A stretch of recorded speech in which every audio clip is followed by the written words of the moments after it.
안녕하세요. 윌리엄 리입니다. 오늘은 그 김정은 그리고 문재인 건강 문제에 대한 거의 최종판입니다. 뭐 이제 짜낼 만큼 짜내겠습니다. 짜내려고 하는 겁니다. 지금 사실 이거 이상은 사실 저로서는 더 불가능합니다. 자, 한반도의 운명에 관련된 두 사람의 건강 문제에 대해서 두 편에 걸쳐 다루는데 사실 실제로는 두 편이 아니에요. 두 편 더 있습니다. 네 편이죠, 사실. 그래서 좀 미진하다는 피드백을 받았습니다. 뭐 김정은 건강이 나빠서 죽는다는 이야기는 매년 나왔는데 런데 매년 초에 나오는데 연말까지 계속 살아있고 그러니까 완전히 이제 뭐라고 할까 양치기 소년 꼴이 됐죠. 하여튼 뭐 저는 그런 얘기 한 적은 없습니다만 여러 차례 언론에서 이야기가 나왔어요. 그러니까 이거 뭐 올해도 또 그것도 헛소리 하는 거 아니냐 그런 얘기가. 그래서 이제 한 편 더 준비했습니다. 이전까지는 이제 핵심적인 부분에 치중하고요. 과학의 근거, 과학은 정확히는 의학이죠. 근거한 부분만 뽑아서 신중하게 이야기하다 보니까 왜냐면 이제 좀 상세한 부분 설명이 좀 누락됐습니다. 이런 거로서 저한테 제가 만만한 닥터비를 좀 닥달했어요. 그래가지고 거기다가 제 추리, 내 나름대로 추리를 해서 앞뒤가 맞는지 생각해보고 이 추리가 그리고 이런 것들을 결합해서 이번에 올리게 되었습니다. 어, 이 문제는 좀 지겹네요. 사실 김정은과 문재인 건강 문제에 대해서는 최소한 얼마 동안 안 다뤘으면 합니다. 근데 사실 이게 굉장히 중요한 문제예요. 두 사람 건강 문제가. 그러니까 둘 중 한 사람이라도 맛이 가면은 문제가 이제 소위 말해서 대깨문, 종북 그런 인간들 진영은 완전히 이제 초상이 나는 거예요. 에, 그 아무튼 그러니까 중요한 문제예요. 그러니까 최소한 얼마 동안은 안 다뤘으면 합니다. 이제 이게 끝이에요. 저로서 또 바닥까지 털털 터는 거예요. 이걸로 나름 세부 사항까지 설명이 되었으면 합니다. 이제 나중에 뭐 새로운 정보가 들어올 수 있습니다만 현재로서는 바닥까지 털털 터는 거예요. 이제 여기서 더 나가면 이제 뇌피셜이 되는 거예요. 아직까지는 뇌피셜 수준으로 안 갔어요. 좀 근데 다만 닥터 비라고 하는 사람은 좀 본인이 말하기에도 본인이 그렇게 말해요. 소수설이다. 그러니까 다른 의사들하고 의견이 다를 수 있다. 라고 말을 해요. 그래서 소수설일 가능성, 이 사람의 의견에 치중된 것일 수 있다는 점은 인정해요. 자, 이 김정은의 건강에 대해 작년 1월 초부터 이제 작년 12월 말 사이에 가장 큰 변화는 심부전이 상당히 진행된 걸로 보인다는 점입니다. 심부전은 심장입니다. 심장부전입니다. 신부전은 신장, 그러니까 콩팥 부전이죠. 심부전. 심부전에 대해 쉽게 말하자면 심장에 과부하가 걸려서 심장이 허덕허덕거리다가 심장 근육이 퇴화하면서 결국에는 정지하는 그런 질환이라고 합니다. 이제 모터로 말하자면 이제 모터가 타는 거다. 뭐 그렇게 모터 과부하 걸리면 타고 엔진도 과부하 걸리면 이제 타죠. 예. 그래가지고 타든지 이제 그 부품에 소모가 일어나가지고 수명이 짧아지죠. 이제 그런 거와 마찬가지라고 합니다. 신부전이 악화되었다 판단하는 근거는 2017년과 18년 신년사를 낭독할 때는 단상에 서서 했는데 2019년 신년사는 소파 의자에 앉아서 했고요. 그럼에도 불구하고 숨이 상당히 가쁘게 들렸다는 것입니다. 그러니까 그런 얘기는 해요. 자기가 신부전이 있는 것 같이 이게 보이게 하려고 그러니까 하는 걸 수도 있다. 근데 그럴 실익이 별로 없다 이거죠. 진짜 신부전이 진행되었을 가능성이 높다는 거예요.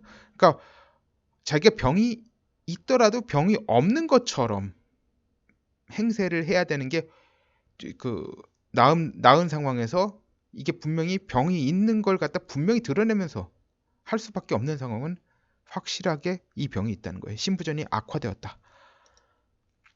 자, 김정은 현재 몸 상태에서 신부전 악화까지 겹치면 전신 마취를 요한 어떤 시술도 완전 불가능하다고 봐야 한답니다.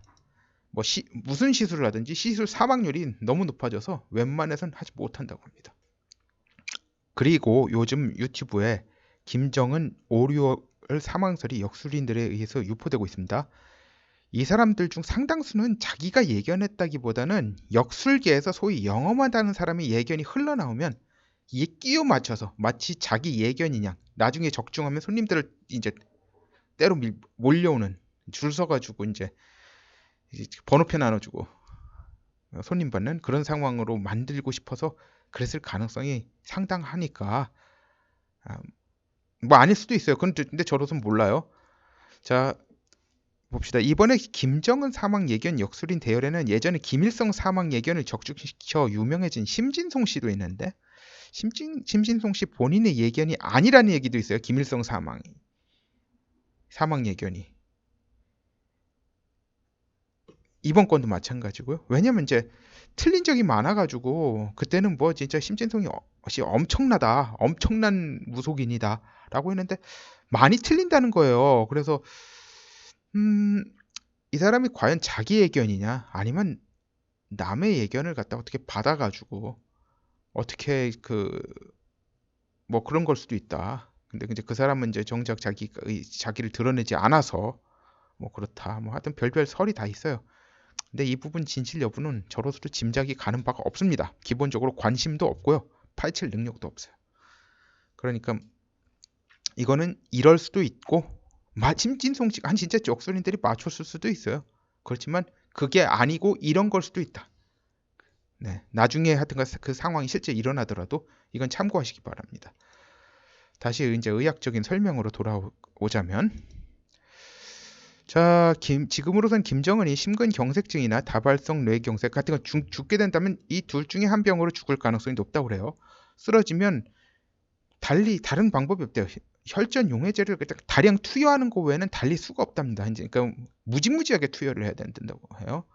근데 문제가 뭐냐면 김정은이 고혈압도 있다는 거예요. 그래서 혈전 용해제가 다량 투여된 상황에서 혈관 한 부분이라 터지면 뭐 다른 부위는 몰라도라고 하는데 실제로 뭐 어느 부위가 터진 건가요? 큰 혈관이 터지든지 아니면 뇌혈관이 터지든지예요. 이렇게 되면 살릴 방법이 없다고 합니다. 뭐 작은 혈관이라도 어떻게 될지 모른다고 합니다.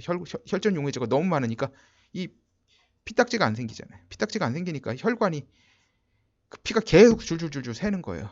예, 출혈이 일어나는 거예요. 뇌출혈이죠, 주로 뇌출혈. 특히 이제 뇌부, 그러니까 뇌출혈이 안내. 저 뇌출혈이 아니라 뇌출혈인 경우에는 진짜 그냥 뭐 죽는다고 해요. 살릴 방법이 없다고 합니다. 그리고 2014년 월간조선에 CIA가 김정은의 스트레스와 몸 상태로는 3년 정도밖에 못 살 거라고 분석했다고는 기사가 나왔대요.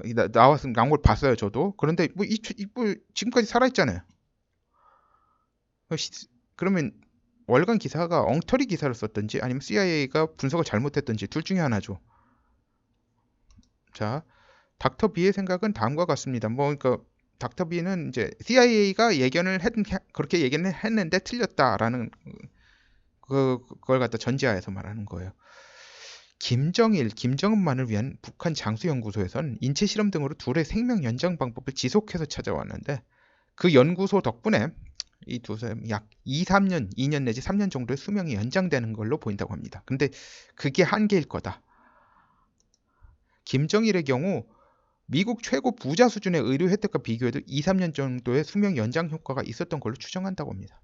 뭐 인체 실험까지 해가지고 데이터를 얻는데 미국 최고 부자 저기 빌 게이츠 같은 사람이라고 하더라도 인체 실험으로 뭐 할 수 있습니까?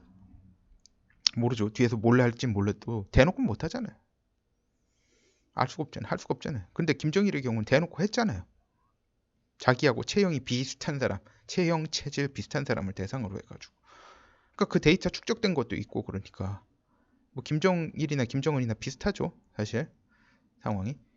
자, 김정은의 경우로 돌아와서 말하자면 신부전 증상이 악화되고 자신의 의료진을 못 믿어서 결국은 근데 그러니까 이 사람은 그렇게 얘기하는 거예요. 동인당이 우수해도 김정은 몸에 대해서는 김정은 스스로의 그 장수연구소 있잖아요. 거기 그 정도 수준까지 안 된다 이거죠. 동인당이 아무리 우수하다고 하더라도 이미 그쪽에서는 동인당 측에서 얻을 수 있는 정도 데이터는 그 정도는 있다는 거예요. 장수연구소 쪽에는. 그러니까 그걸 의료진이 이제 그 해가지고 자기가 이 정도가 됐으니까 이제 더 이상 못 믿겠다. 그래서 동인당을 찾아간 정도면 이제 끝이 보이는 거 아니냐. 이건 말하고 있습니다. 닥터 비는 미국 측에서 김정은의 심신 상태를 상당히 파악하고 있고 트럼프가 김정은을 약 올리고 뭐 무기를 갖다 저 비행기 띄우고 뭐 그래가지고 이제 명을 단축시키려고 그런다. 계산도 있지 않나 보고 있습니다. 자, 문재인의 경우에 대깨문들에게 좋은 소식과 안 좋은 소식이 하나씩 있는데, 문재인의 병으로 추정되는 병 있잖아요. 이제 희귀병, 뇌 아밀로이드 혈관 병증. 이거 좀 복잡하죠? 편의상 그냥 뇌송송 구멍 탁탁병이라고 하면 돼요. 그냥 딱 뇌송송 구멍 탁탁병이에요. 이 병이. 예. 이 병은 신경질환치고는 진행이 상당히 느린 것으로 알려져 있습니다. 이게 대깨문들에게는 좋은 소식입니다. 그런데 나쁜 소식은 문재인이 2013년 노무현 사망 4주년 추도식에서 이미 막춤 추태를 보이는 등 증상 발현이 된 지 이미 6년이 돼 간다는 점입니다. 그러니까 증상이 천천히 발현돼도 이미 오래전에 천천히라고 그래가지고 이게 뭐 10년, 20년 가는 건 아닙니다. 그렇게 뭐 진짜 그렇게 그 10년, 20년 동안 천천히 진행되는 그런 건 아니고요. 그 다른 태화성 그 신경증 알츠하이머 병이나 뭐 그런 병에 비해서 좀 진행 속도가 느리다는 거죠. 그러니까 또 6년이면 꽤 지난 거죠. 사실 6년이 다 돼가고 있는데, 자, 그게 외부에 드러난 증상 최초 발현이니까 실제 최초 증상 발현 그보다 더 빨랐을 수도 있습니다. 자, 탁현민이 겁을 집어먹고 청와대를 떠나려다 제지된 게 작년이었습니다. 문재인의 병이 악화되고 있음을 목격했을 가능성이 크다고 봅니다. 달리 설명될 다른 이유가 없어요. 그 여성계가 탁현민의 여성관에 대해서 공격을 받았을 때도 탁현민 버텼잖아요. 그런데 갑자기 뜬금없이 작년 10월인가요? 떠난다고. 10월인가 언제 떠난다고 해가지고 임종석이가 눈 내리면 떠나게 해주겠다 해가지고 붙잡았죠. 아직도 있습니다. 자, 손혜원이 이번에 당하는 것도 손혜원이 문준용 건 정면 돌파하자고 말 꺼낸 것에 대해서 더불어민주당에서 이런 멍청한 소리 하는 사람 다시 없게 하려고 이제 한마디로 본때를 보이려고. 원래 그러니까 손혜원이 김정숙 친구잖아요. 친구인데도 불구하고 그래가지고 이번에 탈당을 하는 것도 붙잡았잖아요. 결국은. 그런데도 본인 나갔죠. 근데 하여튼간 손을 보는 거예요. 괜한 소리 해가지고 문재인 자극하지 마라. 그 사람 지금 자극받으면 혈관 터질지도 모르는 사람이다. 자, 그러니까 자, 근데 문재인이 문준용 특혜 채용권 얘기가 나오면 민감하게 하는 게 맞는 것 같습니다. 유독 이것만 철저히 회피하고 있고 뭐 정면 돌파를 진짜 진짜 별 황당한 걸 다 정면 돌파했잖아요. 지금까지. 그런데 이거는 정면 돌파를 못 하고 있어요. 왜 그럴까요? 뻔하죠. 문재인이 충격받으면 안 되니까. 자, 트럼프 대통령께서 제 말을 들으실지 모르지만 김정은 약 올리는 김에 문재인 약 좀 올리세요. 자, 미국에 부르셔서 비행기 여행 좀 더 많이 시키고요. 그럼 이제 비행기 여행을 많이 할수록 병세가 악화됩니다. 이제 김정숙은 좋아할 거예요. 뭐 비행기 한 번 탈 때마다 남편 수명 줄어드는 거 모르고 좋아 죽는 거 보면 참. 게다가 이 병이 유전일 수도 있어요. 반드시 유전이라는 건 아닙니다. 유전일 수도 있다는 거예요. 만약 이 병이 유전이라면 자식 중 최소 한 명 이상이 나중에 똑같이 발현될 수 있어요. 아무튼 현재 많은 한국 정치인들이 이 상황을 대충 파악하고 문재인 뇌혈관 터지기 전에 혹은 하여튼간 이 둘 중에 하나라도 문제가 생기면 상황이 급변하게 되죠. 문재인 뇌혈관이 터지든지 아니면은 완전 하여튼간 김정은이 죽을 수도 있고요. 지들의 정치적 이익을 챙기려고 동분서주하는 것 같습니다. 자, 둘 중에 하나라도 탈이 나면 그 다음에 이제 자기들 정치적 이익 챙기기 힘들 테니까 이제 상황이 급변하면 문재인 적화 통일 위험이 있으니까 우리 우파들은 뭉쳐야 된다. 내각 책임제하자. 그 말이 통하겠습니까? 둘 중 한 사람이라도 탈라면요. 그런 말 안 통하는 거예요. 네. 그러니까 이제 여기서 이제 더 나갈 수는 없어요. 여기서 더 나가면 이제 뇌피셜이 되는 거예요. 저는 솔직히 말해서 이제 역수를 하는 사람이 아니기 때문에 김정은이 언제 쓰러진다 그런 말은 할 수가 없습니다. 상황이 이렇습니다. 다만 그러니까 김정은이 올해 1년을 갖다 버티기가 쉽지 않고 문재인도 마찬가지예요. 버텨도 이제 아슬아슬하게 이제 버티고 넘어갈 수 있는데 순간순간이 이제 아슬아슬한 거죠. 언제 터질지 모르는 시한폭탄. 근데 시한폭탄이 언제 터질지 모르는데 그게 10년 후에 터지지는 않습니다. 절대로 10년 후에 터지지는 않습니다.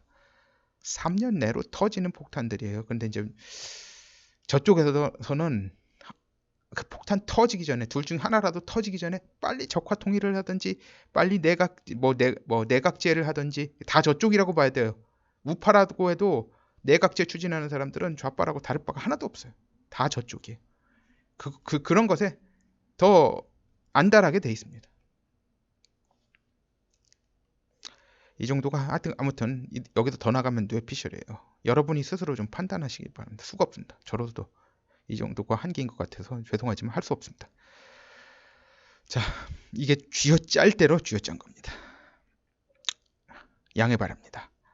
그리고 구독과 좋아요 부탁드립니다. 감사합니다.